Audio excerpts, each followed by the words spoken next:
"Dog," said Whiskers. "Come, look at this." Major padded over to where Whiskers was sitting, jowls flapping from the motion. He wasn't so used to motion anymore, but he still managed well enough when he had to. "You're not supposed to look at the sun," he said, flashing Whiskers a milky knot glance. "You'll end up like me."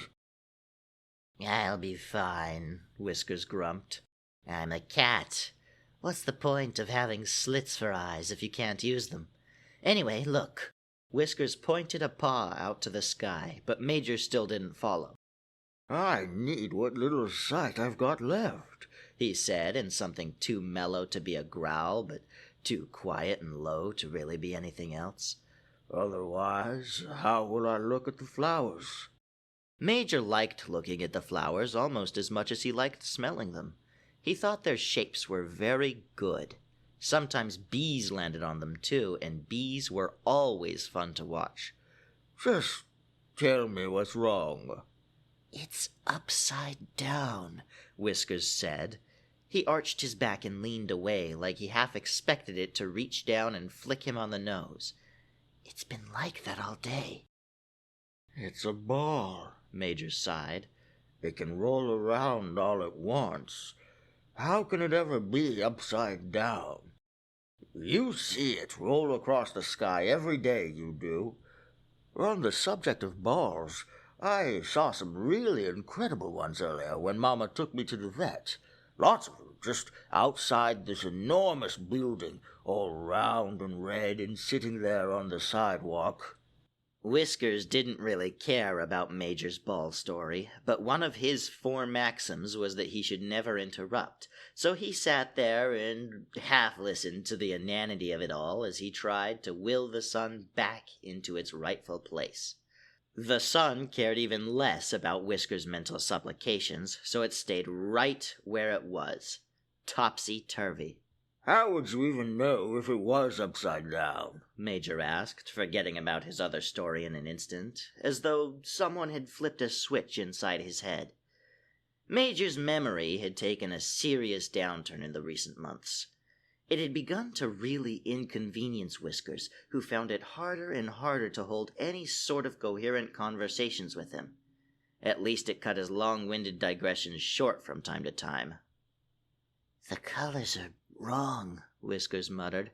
"I wouldn't expect any dog to recognize it, let alone you, but it's yellower than it's supposed to be, like when Mama leaves her pictures outside. It's because we're seeing the wrong side of it.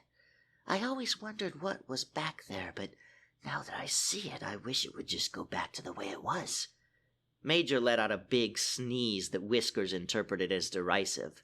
When he turned to tell the old dog off, his eyes suddenly began to water. He hadn't realized just how they stung. "The sun has always been yellow, at least as far as I can remember. It's just not very yellow. You're getting paranoid, if you want to know what I think. Too much time looking up. Saps your youth, it does." "Paranoid?" Whiskers snapped, as cats so often do. "What if it falls on us? Maybe it has always been yellow, but it's never been this yellow, and you won't look. Are you happy, wallowing in ignorance forever?" "Maybe." Major yawned, circling once and plopping down on the patio for a nice, warm nap. "Looking doesn't seem to be doing you any favors."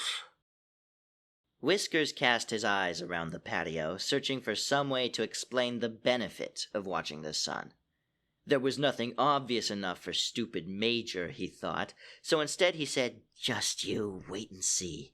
When it falls, I'll be ready." "When it falls," Major said. "You were asking what if it fell only moments ago, and now you're saying when. If it falls, it can crash right into me. I'll be here enjoying my nap, and it can crush my bones and burn me to ash or whatever it is suns do. Is that ready enough for you?" Disgusted by Major's complacency, Whiskers knocked the food bowl off the patio and then made his way to the roof to stare at the sun far away from this anti-intellectual.